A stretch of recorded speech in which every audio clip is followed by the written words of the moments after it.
तुझं नाव अनुष्का आहे? कोणाला आली आहेस? फ्रेंड आहे. नाव म्हणते विराट. हा, अनुष्का काय करतेस आयुष्यात तू? काहीच नाही, आत्ताच ग्रॅज्युएशन हा, अनुष्का काय ग्रॅज्युएशन कम्प्लीट केलंस तू? आणि B.Com केलं. अरे यार, हे घे 500 घे. B.Com केलं. हा, का B.Com का केलंस तू? अशी काय तुझी मजबुरी होती अशी?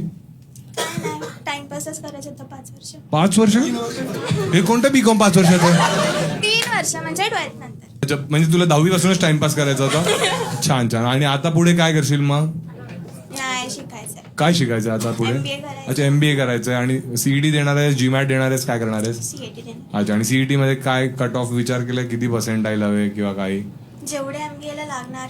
नाही, MBA ला काही लागत नाही. मला चांगलं कॉलेज हवं आहे. कोणतं कॉलेज हवं आहे तुझे? टॉप सांगायचं. ते नाही नाही सांगायला काय? एक मिनिट, जर कॉलेज चुती तर सांगायला नको ना. नाही, MBA साठी चांगले कॉलेज असतात. हा, कोणतं हवंय तुला? JB हवंय? मधून केलं तर चांगलं तुला हा, नाही मला माहिती आहे. सिडनम हवाय तुला, JB हवाय, KJ सुमय्या, हे नको आहे. इथून नाही करायचंय, मग कुठून करायचंय? बाहेरून द्यायचंय. बाहेरून करायचंय.